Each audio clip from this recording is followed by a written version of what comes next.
Welcome to the Under the Hat podcast, the show where we talk about everything and anything that is top of mind in education. The goal is to provide meaningful conversations to what is currently happening in our classrooms.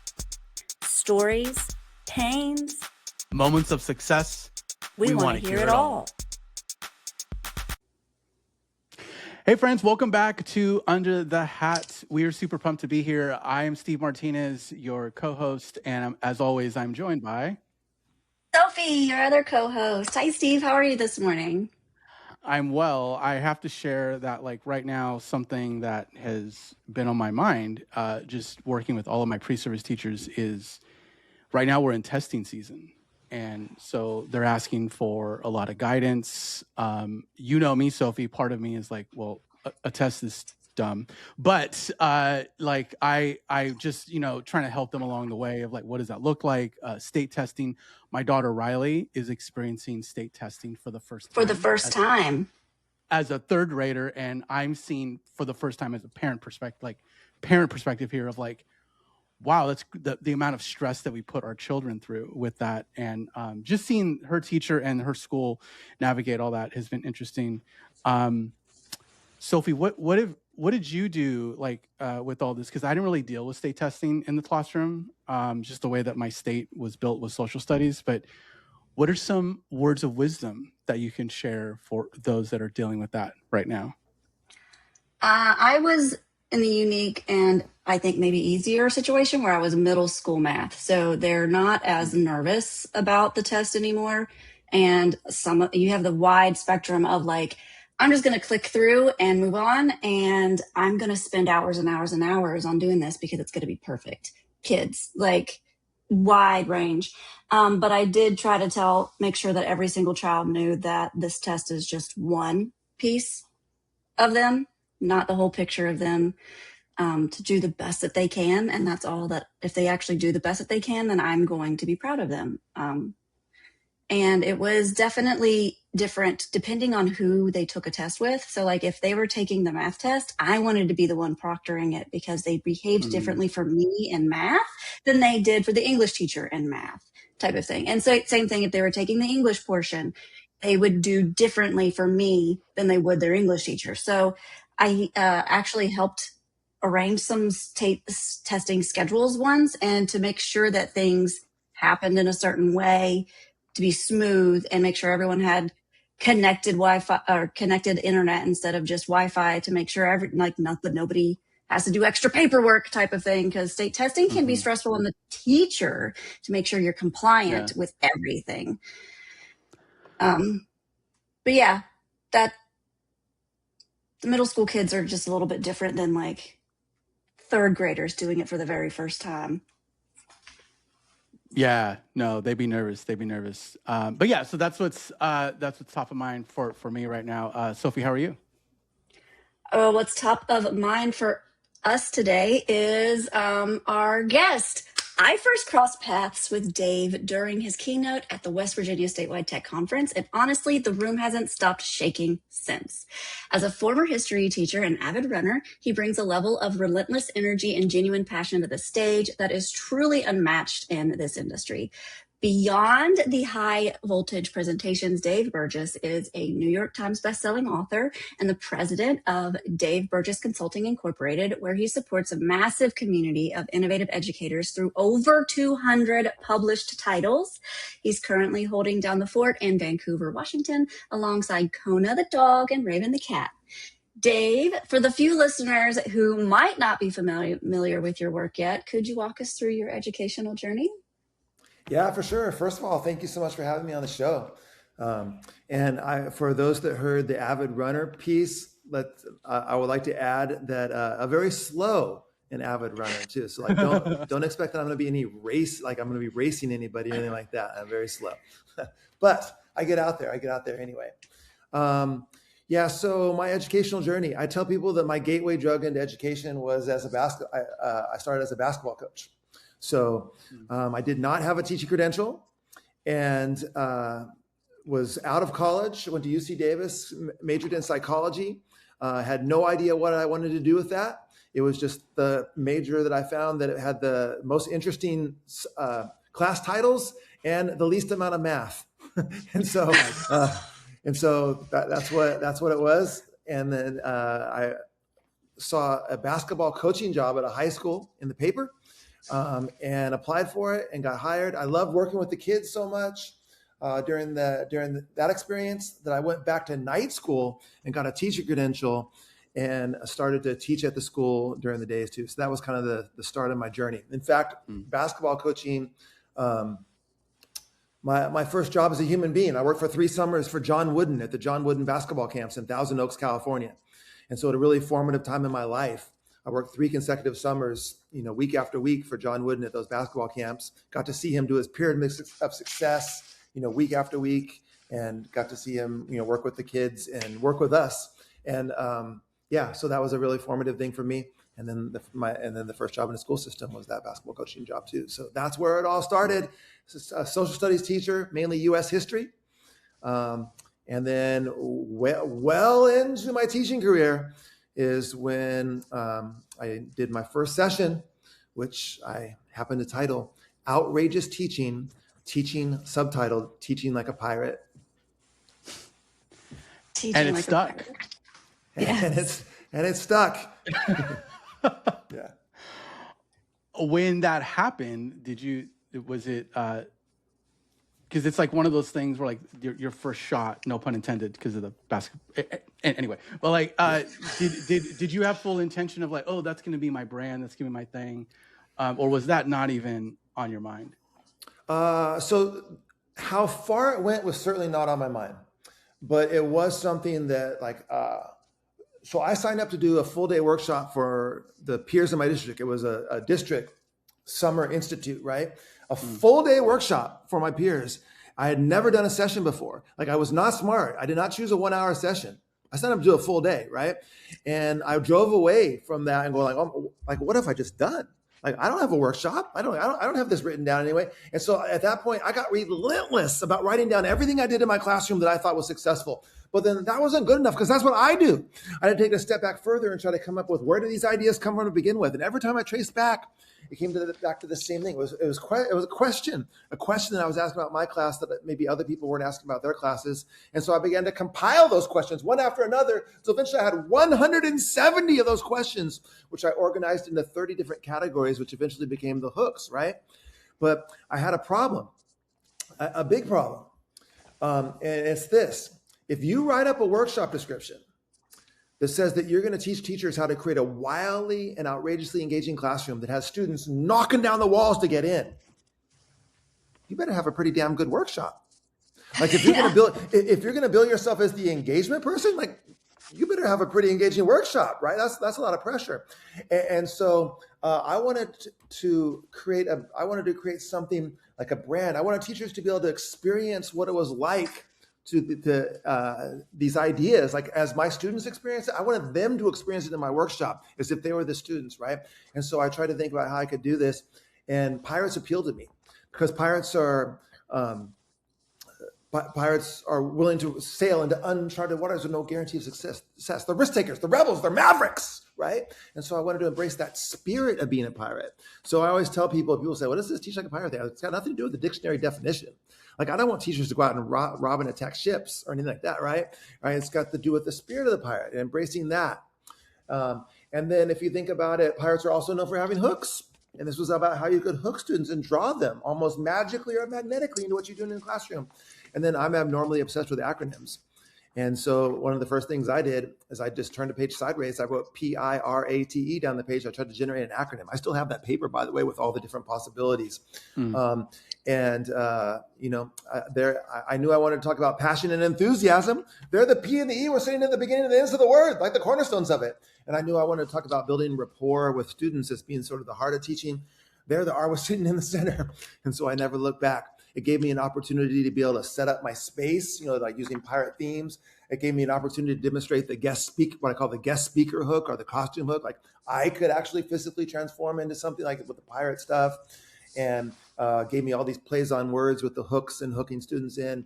And so that's kind of where it all started. And then it kind of exploded and I never looked back. And how It many? works. Yeah, It yeah, definitely works. Sorry, Steve. yeah. No. So were you like 10 years into the profession when you led this first workshop? Like how seasoned were you in the classroom at that point? Yeah, no, I would say more than 10 years even Okay. into it. And so interest in I'll tell you an interesting part of it. So after I did that workshop that summer, like it was like the reaction to it was larger than I had ever expected. And somehow I'm going to I got to get in front this message in front of people. And so I Mm, began to, there was no book at this point, right? So I began to submit conference proposals all over the nation. Like if any conference in any state said, yeah, you can come do your pirate thing here. Like I got a plane ticket. I flew there. I bought a conference registration at that point in my career, right? mm-hmm. And I just went and did my thing. And nobody knew who I was. Like I said, there was no book. I just had done it one time in San Diego at my school district, right? So nobody knew who I was. Now, if you think about I mean, looking back on it, of course, it all worked. But like, if you think about it, this is kind of crazy. Like I was literally walking around education conferences dressed like a pirate, right? And nobody knew why. Like nobody knew who I was, right? And so, and then like I was walking up and down the halls of these conferences dressed like a pirate, and like I wrote up my session description to make it sound like you're going to Disneyland. Like you read through some of these conference programs. A lot of the sessions sound like you're going to the dentist office to be drilled, right? Like mine sound like you're going to Disneyland. And then I walked around and recruited people. Like I would just go to the registration table area and like make a scene because like of course I'm a 6'5" pirate, right? And then people would be looking through their program trying to decide where to go, and I would just go by, yeah, I hear there's going to be a pirate in room 18 at 10 o'clock, right? And they would turn around and see this big giant pirate walk by, and then I had like my loud pirate music playing out of my room, my session room, and I had a sign up in the front. I didn't even have a computer that I presented with at this point. I just wrote with marker pens on a foam board. I wrote the number one top secret way to become a better lover. And I propped it up in the front of my room, which eventually became my opening slide, still to this day, right? But like I just had it on a foam board sitting in the front of my room. And then I stood out in the hallway like a carnival caller. I was just like, hey, you don't want to go to that session. This one's going to be better. Come on over here. Hey, you read the sign. You need this stuff. Come on, get in here, right? And we would just pack these people into these rooms, and they'd be lining the walls. They'd be sitting on the floor in the aisles, and like we broke fire code after fire code because at that point in my career, like I was not in the keynote space. Like when Sophie saw me, I was in the keynote space, and that's where a lot of people have seen me, right? But no, at this point, I was just in one of those little session rooms. And like, and so we just jam people in there, and then I would get up and like do the whole thing with all the energy and demonstrate the hooks and all that, and then like just started to just build and grow and bigger and bigger. But it wasn't until people always talk to me like because I publish books, right? They're like, oh, I want to publish a book and then maybe I'll go speak some. I'm like, no. Like speak first. See if your message even resonates with people. Like hone your message, craft your message. The book is printed on paper. It's permanent, right? Like your workshop can change. Like get in front of a real authentic audience first and do these ideas and try things and then see what happens. See what people talk to you about afterwards that they want more information on. See what slide that you put up that people take a picture of. And like, oh, like see what the social media feed looks like after, what parts resonated with people, And so I spoke for I think it was like 6 years. I traveled and did the pirate workshop before I wrote the book. It was 6 years after that first workshop that the book came out. And so like, people say, oh my God, this was like this overnight success. All of a sudden this pirate book exploded on the scene. I had been speaking about that subject for 6 years before the book even came out. I love how, as you're describing the amount of effort that you put in, like the energy, the thematic themes, right? Like you just the way you describe it all. The first thing I thought of was like, that reminds me of the effort that I put in, but for kids. Yeah. And it's you taking that same thing, but what we don't always do is put that same effort into with the adults, right? With the teachers. And I just love that piece of it. And I think that's like a good reminder for any leader, right? Like whether it's education or not, like how do we put that same kind of energy that we expect to infuse into our children? How do we do it for our adults? Because the moment that they're adults, the moment that they're not children anymore, that energy, that effort, it's like, oh, you figured out you're an adult now. But it doesn't mean that adults don't deserve that kind of love, attention, and effort. The Oh, same 100%. passion and engagement like needs to be I, presented for us adults too. Yeah. I was relentless. Like if you like I'll say maybe less relentless now, but like at that time, like if you said something about my book like online, like I replied to you so fast that you thought that maybe I was looking over your shoulder, like it was almost creepy. Like you know, like say, like, oh, I'm reading the book. Teacher, like, I won't thank you for reading. I would like right in there, and you would just like picture them looking at their phone, going like what just happened? Like, how did this guy know that I just tweeted that? Right? Like, I mean, I was all over the place at these conferences, and like, you know, sometimes this is another thing that sometimes people will say to me is like, I can't understand. I can't. No one will pay me to speak. I'm thinking like, well, do you know how many free things I did before people started paying me to speak? Like I was, you know, go do sessions, go submit something to the local conference, go the state conference, present in your district, go, you know, try to get into the, you know, a national conference stage and just as a session, you know, just go out there and get your message in front of people and put in the work. And if it resonates, then good things will happen. Yeah. And I love that it has like this whole theme that people will remember. Like, you're the pirate guide. You're the pirate guide. They might not remember what the acronym all stands for, but they remember the theme of it and how you made them feel during the session. I remember walking away and being like, I have ADHD and I was engaged the entire time. So like, during a keynote, and there have been many sessions and keynotes where I've been like checking my email and doing other things because I just wasn't engaged. But you were running around the room and had rope thrown down the aisle and the opening slide of the best way to be a better lover, and like that was all, and I'm like, wait a second, I thought we were talking about pirates today, type of thing. And yeah, so it was definitely something that is like burned in my brain. What I say with Steve sometimes, it's burned in my brain. I remember that experience. And I've presented on a few random things here and there at conferences, and I always try to make sure that the audience is involved in some way, shape, or form. And one of the reasons is because I don't want them to do what I do in other sessions and just like nod off and go somewhere else and not be engaged in the presentation. Yeah, the energy is, admittedly, it's over the top. I mean, it's like the drama and like the intensity of it is like absolutely like over the top, right? It's like almost like a caricature of someone who's intense and wildly engaged, right? I mean, it's like I sometimes laugh at myself. If I see clips of myself, I just like go, oh my God, like, are you kidding me? Like, what is that? Like, I just almost like cringe when I see myself present sometimes, because it's just like, oh, wow. Like, why did I do that so dramatically? You know, it's like this, like I have this one part where I just say like, it's two things wrapped inside of one. Do I say two things wrapped inside? No, like I jump down into a stance and go like two things wrapped inside of one. You know, it's kind of this like, why did I just say it like that? Like, why did I go wrapped inside? Like, you know,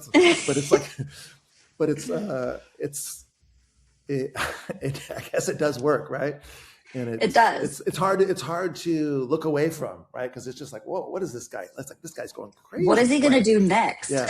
and the speed of delivery too is a part of it. It's like you really have no ability to not focus on anything else, because the rate of delivery is so fast that you can't be just like, if you're distracted, you've lost 5 sentences, right? It's like it's a show, right?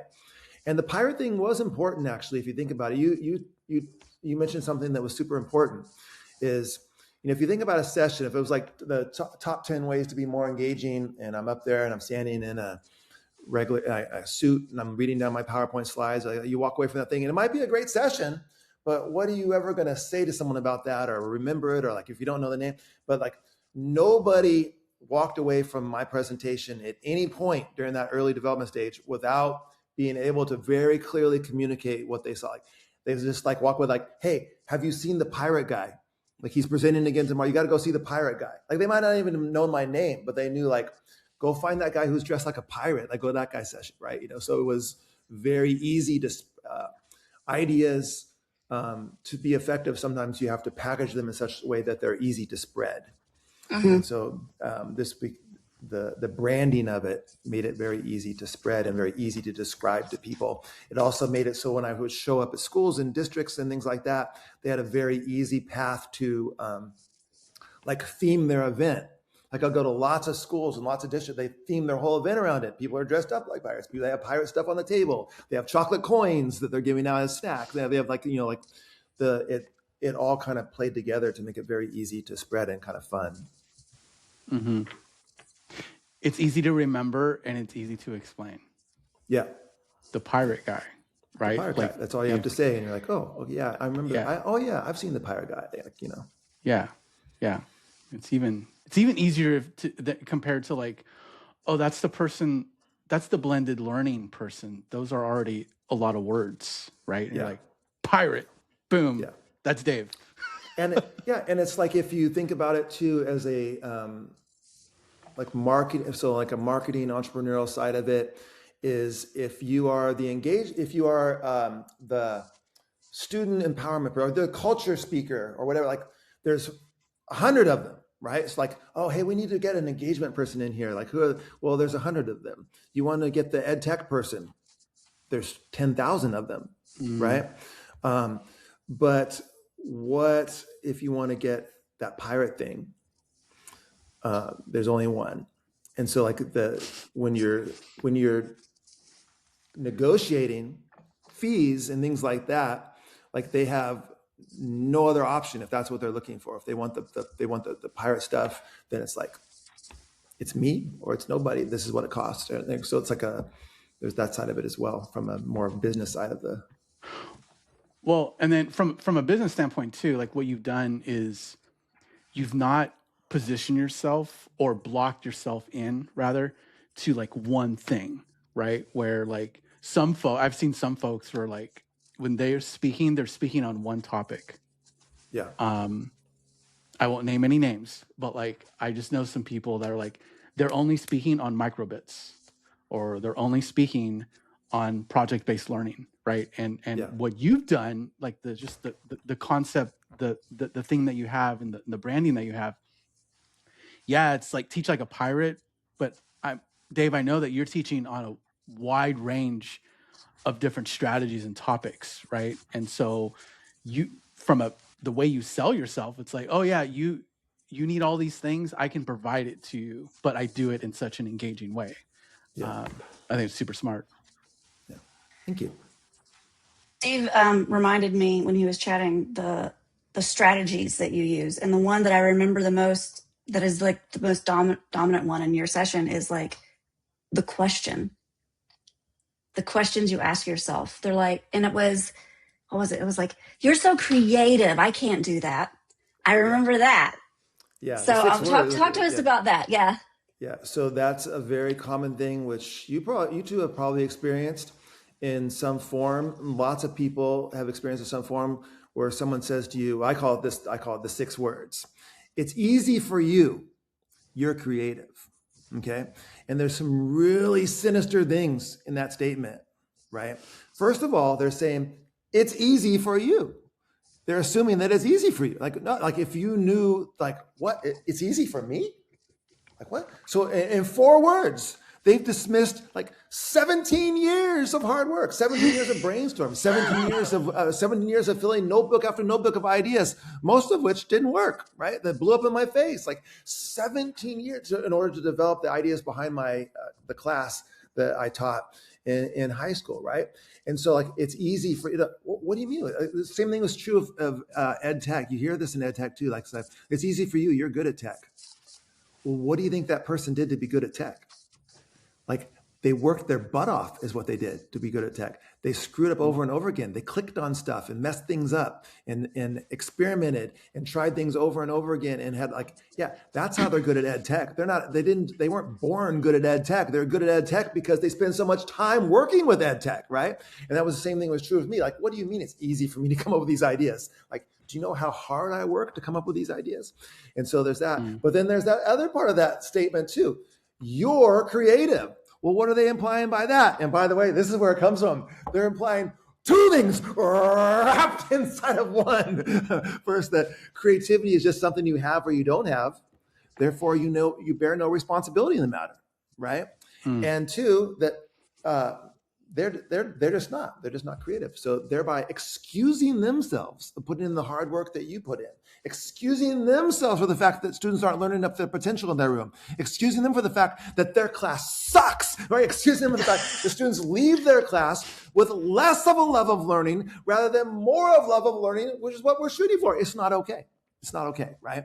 And so it's like this idea that creativity, I call it the myth of the blinding flash of light. That some people are creative and other people just aren't. Like, that's just not the way creativity works. Like, if people that are creative just don't walk down the street like this and all of a sudden, oh, there's a great idea. Oh, there's another one. I just got an idea. That's not the way they're creative. There's a process to creativity. You can become more creative by engaging actively in the creative process, which goes to those questions and all those things that you ask. And so you can take a group of teachers who say, look, I'm not very creative. Give them a creative set of questions, and you'll see them flourish, right? And so, but a lot of people have this belief, this kind of self-fulfilling prophecy of failure, that they're just not creative, so they don't even bother to engage in the process. Yeah. And you're right. I have seen that, like yesterday. Yeah, like it happens. It's common. Yeah. And it's something that, like, they say, if you don't use it, you lose it. So that's kind of the other piece too. We're like, oh, I'm not creative, but they may have, more than likely, they've had creative moments. Yes. But they don't exercise that. And to me, that is like, what is a leader doing to help foster that environment, right? Kind of like getting to your whole build of like, okay, what are the types of questions that you're asking and how are you exercising that creative muscle? Yeah. It goes to this story. I wish I knew the attribution for this, but there was and this could be one of those apocryphal stories that was made up, but I still haven't, either way, where there was this famous, I think it was a violinist who had done this concert, in front of this huge audience, and it was just spectacular, like one of the top in the world, and the person came up after the show to meet the musician and said, like, I would give my life to play like you. And the musician just looked at him and said, I did. It's like that's the people say, man, like I would do anything to be as creative as you. I would like give my life to be that creative. Like, I did. That's what I did with my life, right? And so, like, that's kind of same thing with anyone who is proficient at anything. You see what's peeking out of the water, like the top of the iceberg, right? Mm-hmm. Like an athlete, like, oh man, I wish I could be in the NBA. Like you're seeing like this little thing, but what you don't see is the years of hard work and training and what they did when nobody was around, how many hours they spent out at shooting and running sprints up hills, and like you don't see the work often, that you just see the highly proficient person at the end. Yeah, and I mean, not to go down the rabbit hole here, because the other layer with that is like the ones that are deemed as the creatives, the talented, like those people that put in all this time, all this effort. They're the ones that are going to get used the most. And I don't mean used in like a negative way, but like they're on the committees. They're leading, perhaps even like in more like a grassroots kind of way, right? Where you get a title change, but that's about it. And then these are the individuals that are at risk of like burnout, right? Yeah. Instead of trying to spread the creativity. And that's what your point kind of reminds me of. Yeah. Well, and that's like, there's a old saying, if you want something done, give it to a busy person, which seems counterintuitive, right? You would say like, well, no, why don't you give it to someone who doesn't have anything on their plate? No, because the busy person is effective and efficient and knows how to get things done. So if that's kind of goes to that, like the same thing at a school site, right? It's like you have all these things. It's the same people get tapped for over and over again. Why? Because they're good at what they do, and they know that whoever's going to delegate that to them, they know it's going to get done, right? So it does lead to overwhelm and burnout for your top people a lot of times. Yeah. So talk to us a little bit about, so like you kind of, did a dive into like you as a speaker, your brand, all that good work. So talk to us a little bit about like you getting into the book stuff, right? And it's quite impressive how much work you've done in that area. So what got you into that space, and perhaps a little bit about your first book? Yeah. So what happened to me is I got offered a book contract. Someone came to see me speak in Washington, D.C., like a publishing company, sat in my session. The session just like blew up, right? It was like, they're like sitting there going like, what is happening in this session right now? And they came to me afterward. They gave me a little business card and said they wanted to meet me in the coffee shop. And I went and met with them, and they offered me a publishing contract on the spot. And I went straight up into my hotel room. I always tell this story. This is exactly what happened. I went straight up to my hotel room and I Googled publishing contracts, because when I read it, I thought they were trying to cheat me. Like, I just couldn't believe it. Like, to me, the only thing missing was a ski mask and a gun. Like when I read this thing. And then I, after Googling publishing contracts, I found out they weren't trying to cheat me at all. That's what they look like.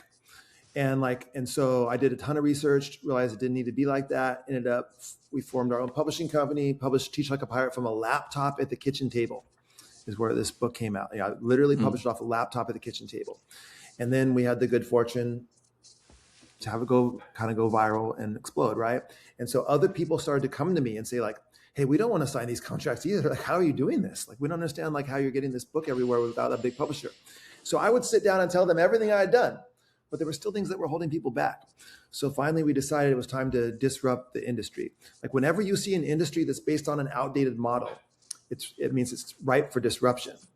And like, that's how some people feel about education right now, right? But for me, the publishing industry was based on a really outdated model. And so it needed to be disrupted. And so we started to sign people that I was running across on the speaking circuit. And then some of those books started to take off, right? Like The Innovator's Mindset with George Couros, and Kids Deserve It, Adam Welcome and Todd Neslony. All the Alice Keeler projects, like the 50 Things You Can Do with Google Classroom, and like all those early Alice Keeler books. And Launch, AJ Giuliani and John Spencer. Ditch That Textbook, Matt Miller, right? And so these books started to take off, and then the whole thing kind of flipped. And what was me kind of handpicking some people that I was running across became a situation where now like our inbox is flooded every week with manuscripts. I'm not complaining. It's a good problem, but it is a problem. So now we have over 200, we just recently crossed the 200 title mark of books. And for me, it was kind of like this point, like sometimes people will say like, when are you going to write Teach Like a Pirate Part 2, right? And I always tell them like, I told my story. I wrote my manifesto. And so now like where my energy is more focused on trying to amplify the messages of others and understanding, like, this is another thing that happens to me a lot. People say like, hey, I noticed that you don't have a lot of project-based learning in the book. Or I noticed that you don't, there's almost zero educational technology in your book. Like, what's up with that? And all this. And I tell them a couple things. I tell them, first of all, you know why there's not much ed tech in there? Because I wasn't very good at it. Like, this was a book that was written, I wanted it to be authentic. Like, I didn't want to position myself as an ed tech expert. I'm not, right? And so I wrote about some things which I was doing effectively in my classroom, but it was never meant to be the encyclopedia of teaching. Like, sometimes people, it just cracks me up. People are like, how come this isn't in the book? Like, what? I wasn't trying to write the Bible of teaching. I'm not trying to write the encyclopedia. Like I wrote my story. And so, but my story is not the whole story. So I need to find other people who can contribute and flesh out that story. And so like, I need to have a Matt Miller because he's so great at educational technology, right? I need to have a Paul Solars who wrote Learn Like a Pirate about student-centered learning classrooms. And I need to have an Alice Keeler. I need to have so I need to find these people who are doing powerful things in their classrooms and help them spread their message as well.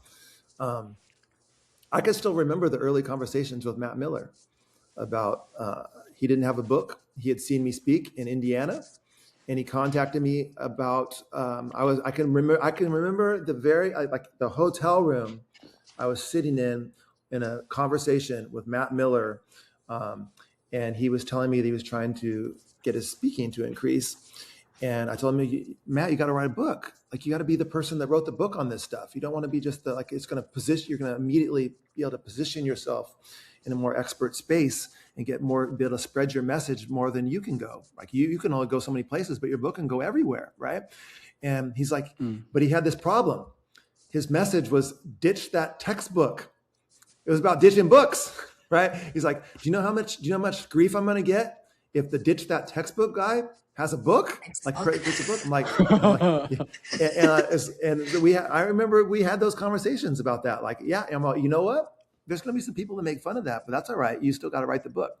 And yeah, like I love thinking back to how some of these connections came together, and it's really fun to have worked with so many amazing educators. Yeah, no, that's such a. It's that the pain point that you're solving here is something that I encounter and hear often, right? Because I hear like a ton of talent that's out there, right? Where they're speaking right now, or even they're more like they're doing a lot of good work at the district level or at the county office level, right? But they're like, I don't know how to put myself out there. I don't know how, like, I have something to tell. They share all the roadblocks that you've called out already, right? And so I do love that you are supporting folks in that way. And that was one of the key things for DBC, and still to this day, is that kind of one of the unique things about what we did wasn't just on the contract side of it with these very author-friendly contracts, but it was also who can have a book and who can't have a book. And there was a lot of gatekeeping that was going on. And you had to have that big house publisher endorse you in order to have a book. And one of the things that I did was really try to elevate the voice of practitioners, people who you wouldn't think maybe should, it wasn't the person that had all these credentials and research studies and had been out of the classroom for 15 years and was at the university now. Like it was classroom teachers. I was a classroom teacher when I wrote my book. I just wrote about what I was doing in my classroom. Paul Solars, Learn Like a Pirate. He was a 5th grade teacher when he wrote his book. Quinn Rollins, Play Like a Pirate. He was a middle school teacher. Michael Matera with his gamification, Explore Like a Pirate. He was a middle school social studies teacher when he wrote that book. Still is, in fact, right? Quinn Rollins still is in the classroom teaching. And and same thing with the leadership books. I wasn't the person that had been studying leadership for 20 years. It was the person who was sitting in the principal's office. It was that was writing the book. And so it was really saying like, no. You as a practitioner, you who's in the classroom every day, Monday through Friday with students, you are the voice that we want to hear from. And you can have a book, even though maybe like the big house publishers don't make you feel like you can. Like you can have a book. Yeah, no, and it's that empowerment piece, right? Of, making them feel that, yeah, you can and you should, right? And so I love that. Dave, I also see. Go ahead, Sophie. I have a question about are there any states or conferences that you still have on your bucket list? Okay, so this is an interesting question. So I've been international, right? I've been to lots of different countries to speak, and I have been in most of the states. But I've done Teach Like a Pirate in 48 of the 50 states. So there are 2 states. So when you ask that immediately, actually there are 2 states that I haven't been to yet. I have not done Teach Like a Pirate in the state of Maine, and I have not done Teach Like a Pirate in the state of Hawaii, even though I lived part-time in Hawaii for a while.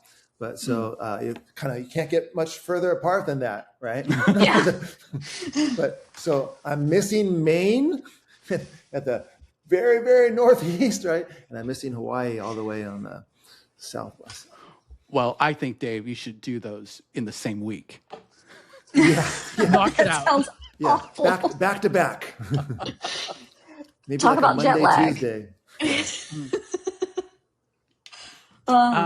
Yeah. And have you done so what about international stuff? Have you done anything international? Yeah, I've done a couple places in Australia, Brisbane and Sydney in Australia.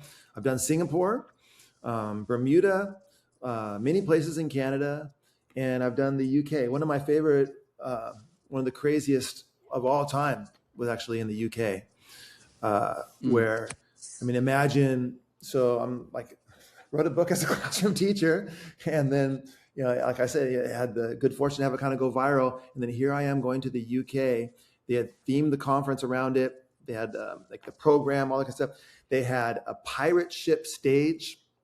So I still have pictures of all this stuff. What had happened was they had there was an elementary school that they were associated with that was getting a pirate ship play structure installed on the playground, and it hadn't been installed yet, but they had it pulled together. And so before it got installed at the school, they brought it to the event and installed it on the stage.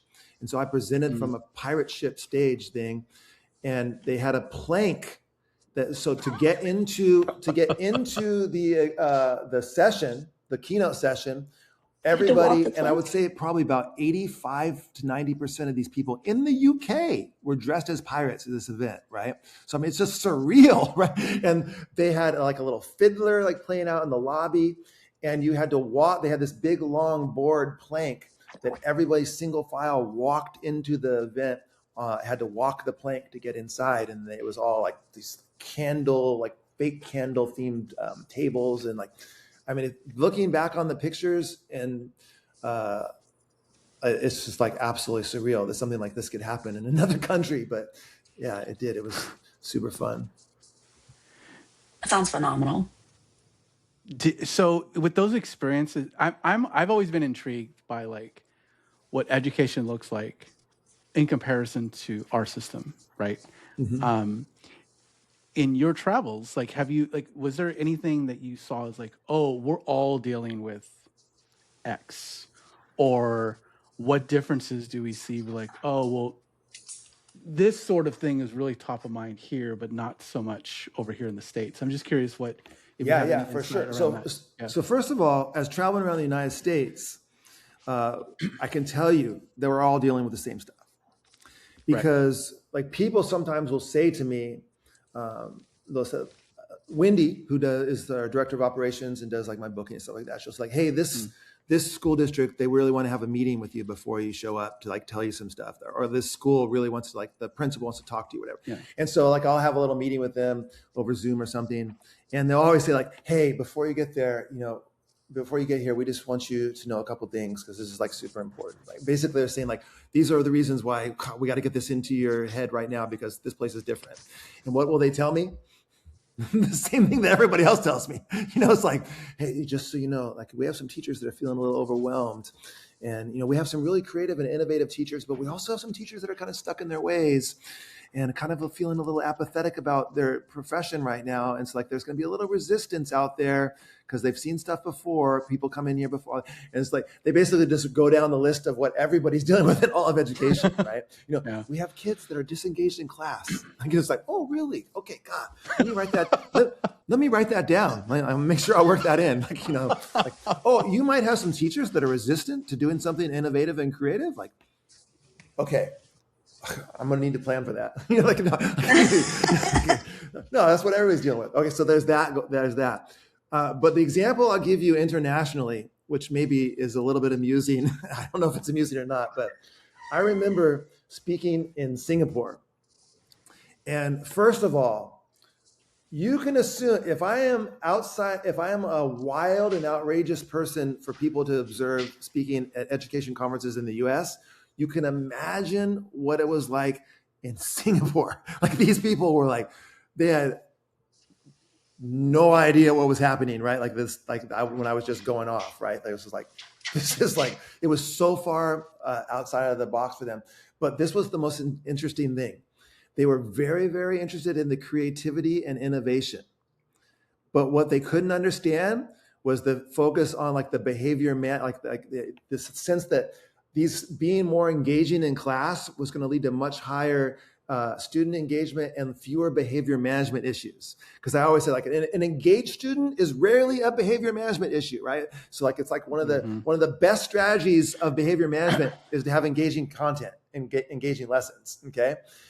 But to them, like they couldn't understand this focus because the last problem that they have was behavior management issues. Like no kid is popping off in class in Singapore, right? Like that's not their problem. That's not their issue. The idea that a student might talk back or or say some, be disruptive in the classroom, like they couldn't even like hardly wrap their brain around that, right? And so that was very much something that, a cultural thing from their school system that like, that doesn't happen there. But they were very interested in the getting students to tap into, be more creative and not just jump through the hoops of a very formalized, curriculum. I love that for them. Yeah. I'm talking going back to like the behavior piece, right? Behavior piece. Yeah. And you might imagine what would happen to a student who was a disruptive in Singapore, and you realize why maybe not too many of them are. Interesting.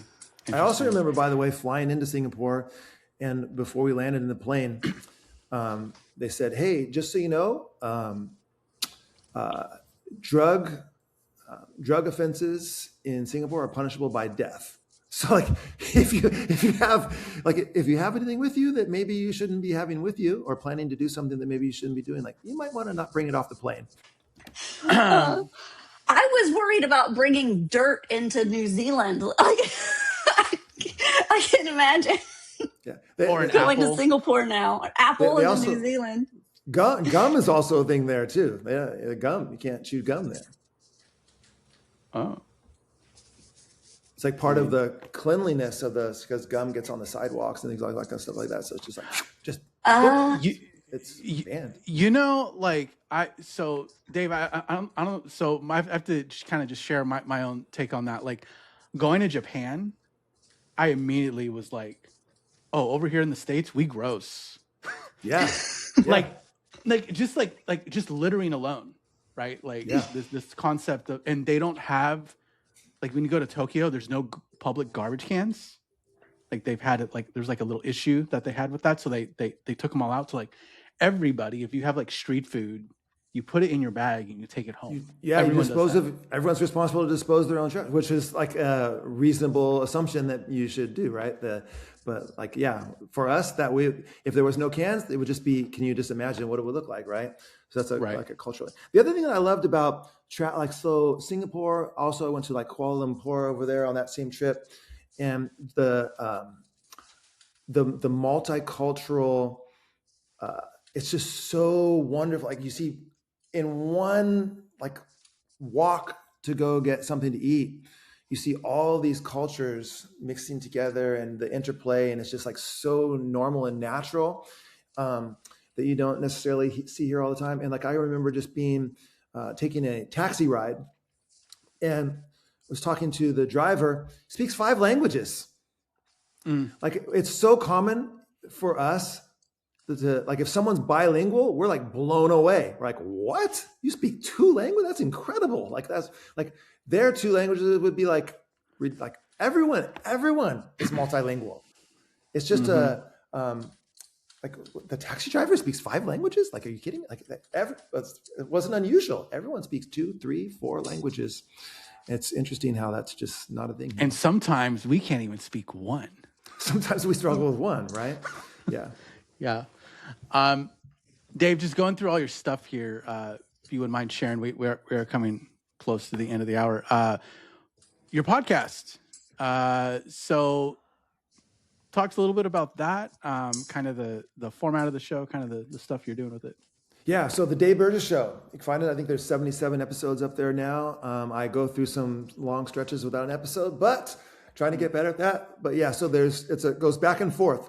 There's kind of long form interviews with educators, and then also some solo episodes that are shorter, more in that like say 8 to 15 minute range, where it's me just kind of ranting on a subject or a topic or telling some crazy story from my life, and then trying to draw some sort of significant point out of it. Most of the stories are self-deprecating because I just am so ridiculous. And so I tell some crazy story about me misunderstanding something and then try to like draw some lesson out of it. Yeah. So that's the Dave Burgess Show. Nice. Love that. And a lot of familiar names up in here. Yeah, love that. All right. So Dave, we're coming up towards the end here. And so we are going to ask you what we ask everybody on the show. What is top of mind for you in education? What's under the hat for you?